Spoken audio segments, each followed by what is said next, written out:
Halo teman-teman semua, gimana nih kabarnya? Sehat kan? Semoga semuanya dalam keadaan sehat ya. Nah, judul pembahasan video kali ini tentang prinsip kimia dalam upaya pelestarian lingkungan.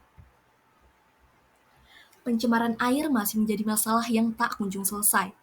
Badan Pusat Statistik atau BPS mencatat sebesar 10.683 desa atau kelurahan Indonesia mengalami dampak pencemaran air pada tahun 2021. Sebesar 6.160 desa atau kelurahan mengalami limbah rumah tangga, dan sisanya sebesar 4.496 desa atau kelurahan mengalami limbah pabrik. Sebenarnya, apa sih yang dimaksud dengan pencemaran air?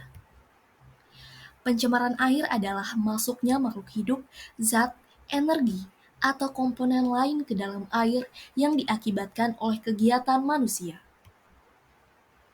Nah, terdapat 4 penyebab pencemaran air. Yang pertama adalah limbah cair industri.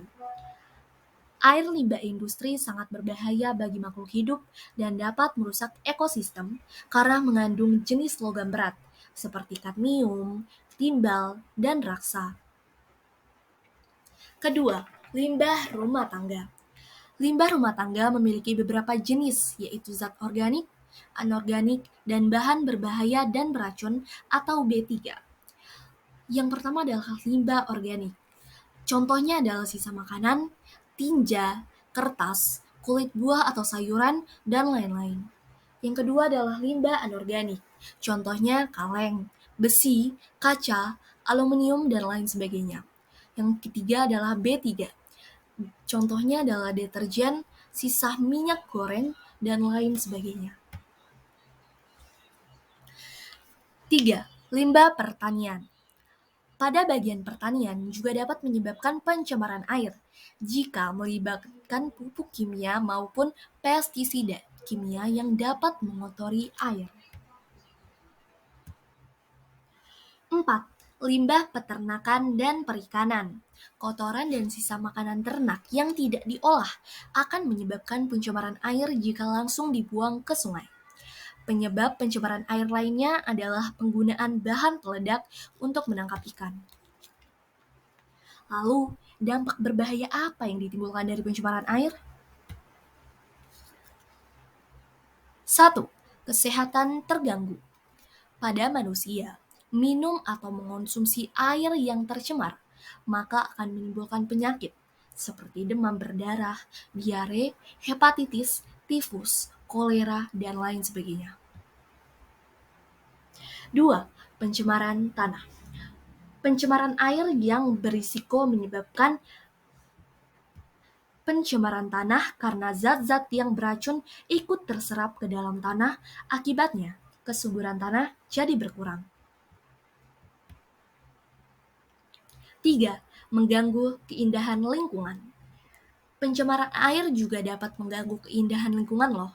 Kondisi air di sekitar lingkungan mengalami perubahan warna dan dapat menimbulkan bau tidak sedap, sehingga mengganggu pemandangan dan liburan. Lalu, solusi apa yang dapat dilakukan dalam pencemaran air? Pertama, menggunakan instalasi pengolahan air limbah atau membuat kolam untuk membuang limbah sehingga memungkinkan air tersebut untuk digunakan pada aktivitas lainnya. 2. Mengelola limbah rumah tangga berupa tinja, yaitu dengan dilakukan implementasi sistem sanitasi yang terencana dan higienis. 3. Menggunakan produk ramah lingkungan seperti pupuk organik, tote bag, dan lain sebagainya. 4. Melakukan proses penanaman dan perawatan pohon sebab keberadaan pohon dapat membantu menjaga kelangsungan siklus air bersih. 5. Mendaur ulang limbah organik sehingga dapat dimanfaatkan lagi.